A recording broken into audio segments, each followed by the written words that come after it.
પન્નાની રસોઈમાં તમારું સ્વાગત છે। તો આજે આપણે સૂજી પાલકનો ઉપયોગ કરી અને એકદમ હેલ્ધી નાસ્તો બનાવીશું। આ નાસ્તો બનાવીને તમે બાળકોને નાસ્તામાં આપી શકો। તો ચાલો બનાવવાનું શરૂ કરીએ। તો નાસ્તો બનાવવા સૌથી પહેલાં તો આપણે પાલક લેવાની છે। તો મેં અહીંયા એક જોડી પાલક લીધી છે અને પાલકને આ રીતે આપણે સાફ કરીને લીધી છે। પાલકના ખાલી પત્તા આવે ને એ રીતે જ લેવાના। તો પાલકને આપણે સૌથી પહેલાં તો પાણીમાં ધોઈ લેશું। પાલકને ધોઈ અને આ રીતે નીચોવી લેવાની અને ત્યાર પછી એને આપણે મિક્સરમાં લેશું। ત્યાર પછી 2 લીલા મરચાં, 2 લસણની કળી, 1 વાડકી વટાણા, થોડા લીલા ધાણા લેશું। હવે આટલી વસ્તુ લઈ અને આપણે આને પીસી લેવાનું।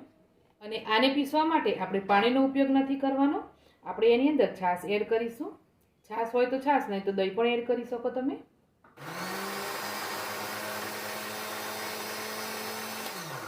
આ રીતે જાણે લીલી ચટણી ના બનાવી હોય એવી રીતે આપણે પાલક અને વટાણાને પીસી લેશું।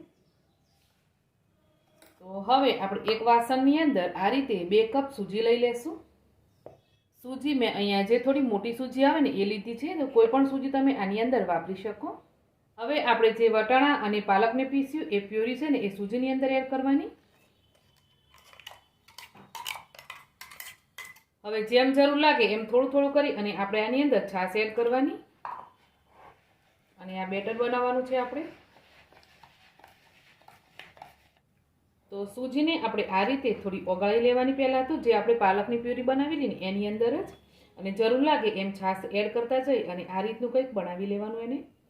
અને હવે આને ફરીથી આપણે મિક્સરની અંદર લઈ અને પીસવાનું છે। ફરીથી એને આપણે મિક્સરમાં લેશું।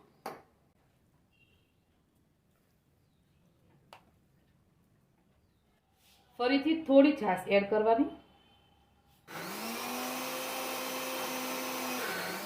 આ રીતે આપણે સરસ એની પ્યોરી બનાવી લેવાની છે।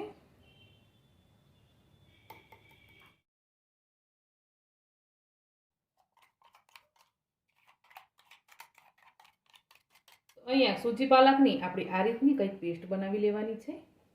તો આને આપણે વધારે પાતળું નથી કરવાનું, આ રીતનું જ ખીરું રાખવાનું, એકદમ જાડું જાડું। હવે સ્વાદ પ્રમાણે આની અંદર આપણે મીઠું એડ કરીશું। અડધી ચમચી ખાવાના સોડા અને અડધી ચમચી હિંગ એડ કરી દેવાની। ઉપરથી આપણે 1 ચમચી જેટલી છાશ એડ કરીશું। તો સોડા છે ને એ એક્ટિવેટ થઈ જશે। અને હવે બધું જ બરાબર મિક્સ કરી લઈએ।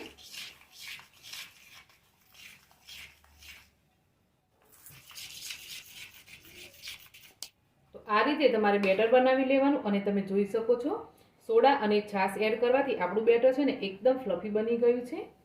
એકદમ જલ્દીથી એમાં આથો આવી ગયો। આથો લાવવા માટે તમે ઈનોનો ઉપયોગ પણ કરી શકો, પરંતુ ઈનો ઉપયોગ કરી અને તમારે ફટાફટ આ નાસ્તો બનાવી લેવાનો હોય છે। સોડા અને છાશ એડ કરીને તમે થોડી વાર એને નાસ્તો બનાવશો ને તો પણ સરસ બનશે। તો ચાલો, આ રીતનું આપણું સરસ એવું ખીરું તૈયાર થઈ ગયું છે। હવે આપણે ઈડલીના સાચા લેશું અને એને આ રીતે તેલથી થોડા ગ્રીસ કરી લેવાના। આપણે આ રીતે ગ્રીસ કરી લેવાનું।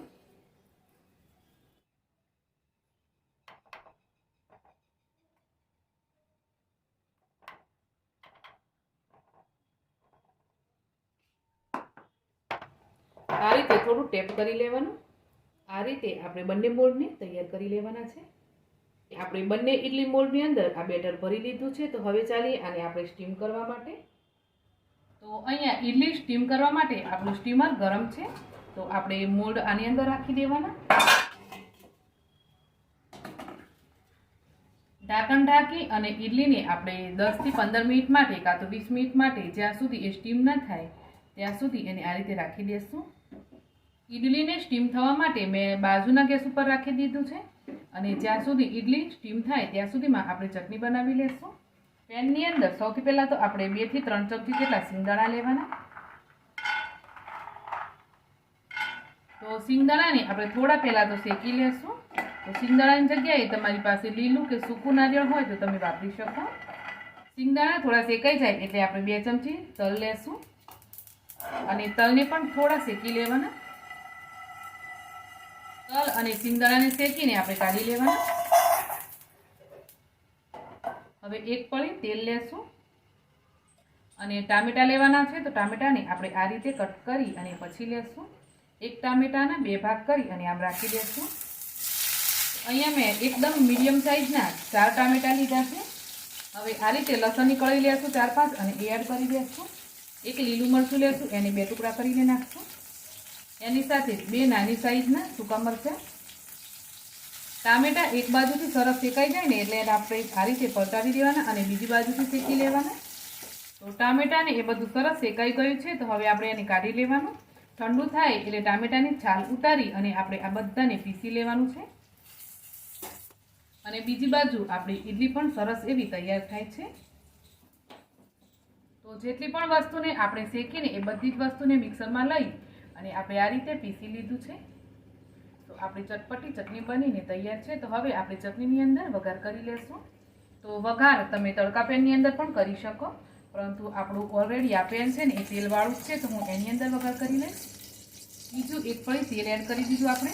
બરાબર ગરમ થઈ ગયું છે. તો હવે આપણે 2 સૂકા મરચાં એડ કરી દઈશું. અડધી ચમચી રાઈ એડ કરવાની અને 2 ચપટી હું જીરું પણ એડ કરું છું વઘારની અંદર. તો બધી જ વસ્તુને આપણે બરાબર ચટકી જવા દઈએ.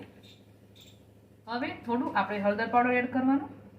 તો ચટણીની અંદર આપણે પીસતી વખતે મીઠું એડ નથી કરી, તો આપણે અત્યારે વઘારની અંદર આપણે ચટણીના ટેસ્ટ પ્રમાણે મીઠું એડ કરી દઈશું.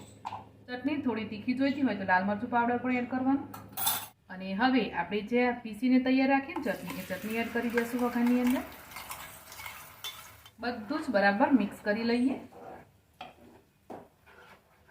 અહીંયા આપણી ચટણીની અંદર વઘાર થઈ ગયો છે. તો છેલ્લે હવે આપણે ચટણીને થોડી ચટપટી બનાવવા માટે અડધા લીંબુનો રસ એડ કરી દઈશું.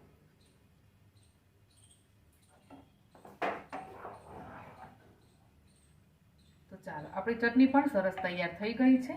બીજી બાજુ આપણી જે ઈડલી છે એ પણ બની ગઈ છે. ઈડલીને મેં 20 મિનિટ માટે સ્ટીમ કરી લીધી છે અને ત્યાર પછી કમ્પ્લીટ એ ઠંડુ થઈ ગયું છે. તો અહીંયા આપણી પાલકની ઈડલી બની ગઈ છે ફ્રેન્ડ્સ. કેટલી સરસ દેખાય છે અને હેલ્ધી તો આ બની જ છે.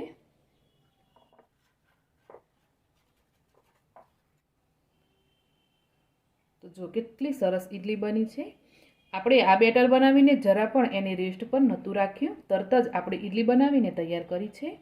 તેમ છતાં પણ તમે જોઈ શકો છો કે ઈડલી કેટલી સરસ બની છે, એકદમ જાળીદાર. તો ઈડલી તમને હું તોડીને પણ બતાવું છે ને ફ્રેન્ડ્સ.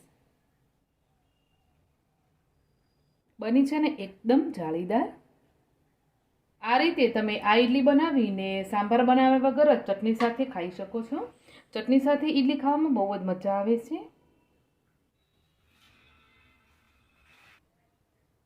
તો ફ્રેન્ડ્સ, આજની હેલ્ધી તમને પાલક, વટાણા અને સૂજીની ઈડલીની રેસીપી ગમી હોય તો વિડીયોને લાઇક, શેર કરી ચેનલને જરૂરથી સબસ્ક્રાઈબ કરજો.